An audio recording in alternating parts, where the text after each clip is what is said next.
I want to share this story so you don't make haste. We, as the leader of the campus fellowship,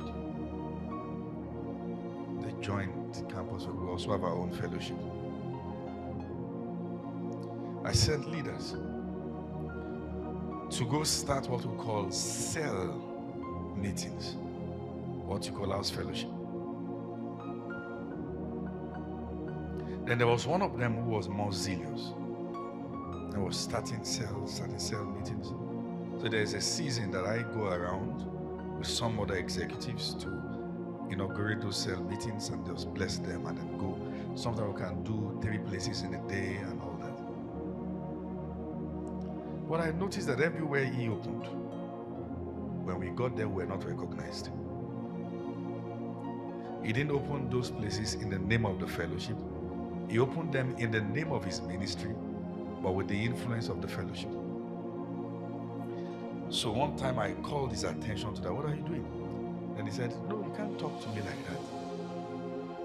As a matter of fact, God has given me the instruction to start my own ministry. So, and then he went. Let me tell you something. In less than 2 weeks, the church he started became the fastest growing church in the city. Everybody. I will stand, because apart from leading campus, I was also pastor in the Redeemed Church. So I will start in church at the balcony. Pastor Toby knows the balcony.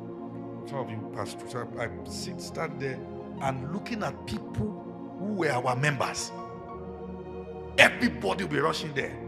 That was the happening place. The foremost DJ on campus was the head of instrumentality department.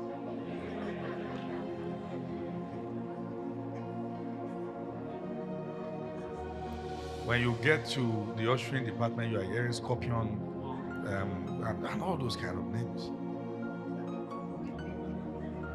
So sometimes I stand there on Sunday morning and looking at people. You, Afana, you know they come to us. Pastor.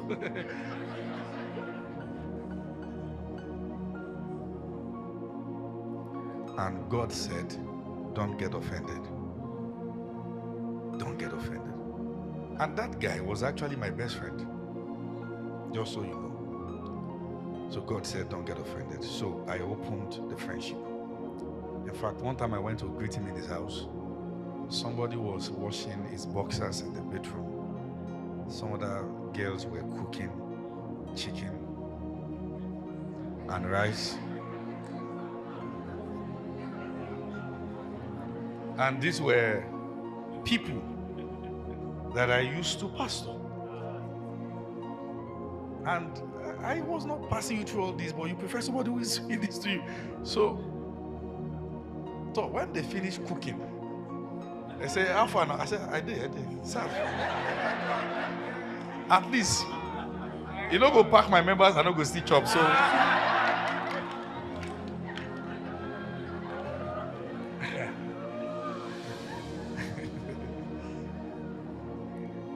just to tell you the extent I kept the friendship.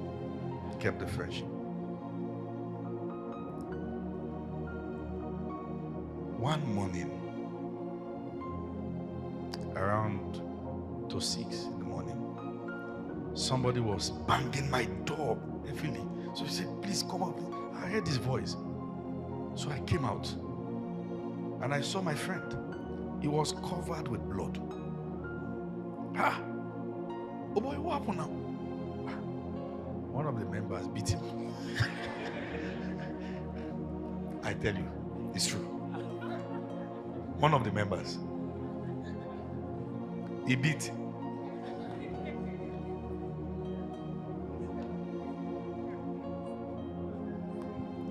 He had gotten himself into something.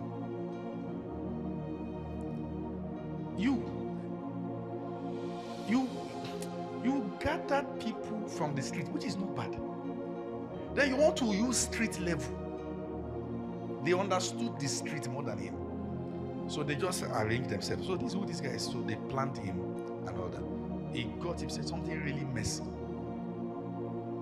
And they caught him like this. They beat about 5 of them. Pastor on Sunday, fugitive on Monday, beat. And when the news of what he was doing came out, that church ended. We that were doing it small, we are still doing it till today. Let me tell you something. This example I've given to you, I can mention 5 of similar cases. That your life will be going away, people will just shoot and have speed. You say, let me join them. Accident is inevitable. God will tell you, wait for your own time. The fact that someone overtook you doesn't mean you failed God. It becomes more tricky when there are people you know that your depth of consecration is deeper than their own. And I just want to come to you know you are in God's will, but that will doesn't seem to come with speed. Stay. I'm not sharing this story to say that it's my joy that somebody ministry folded, because the only person who still stood by him was me. But when I heard what he did, I have to run back. All right, so you get what I'm saying. But be careful that when you see there are shining stars and there are shooting stars. When a shooting star comes over the firmament, it draws attention, but for a moment. For a moment. Don't just be loud. Have foundations. Have foundations. The devil doesn't give anybody anything for long. Are you still with me? Are you learning something tonight?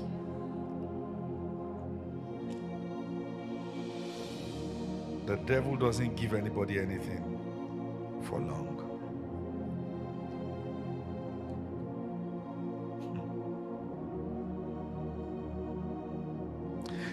Place your hands over your chest and say, oh, thank you, Lord, for peace. Say it one more time. Say it one more time. Look at me. There is nothing that you feel you don't have that you can't be tired of. I'm saying. Let me say it again. There is nothing you feel you don't have that you can't be tired of. Think about anything. Money, you will be tired. It's the fact. Oh, I wish I have influence. Very soon it will be, I wish I have privacy.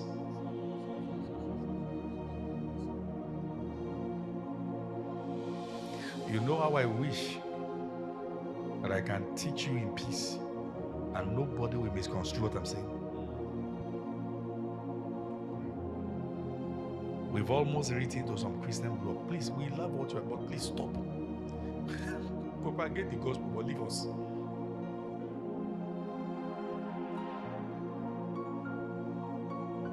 Don't forget what I'm saying.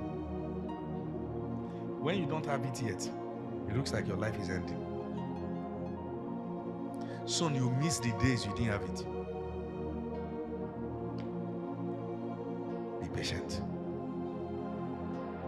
Now, the devil doesn't give anybody anything for long. He's the father of lies. He doesn't say the truth. The devil is not a rewarder. He doesn't reward anybody with anything good. He rewards people with death. The wages of sin is death. The thief cometh not but to steal, to kill, and to destroy. That's all he has to give.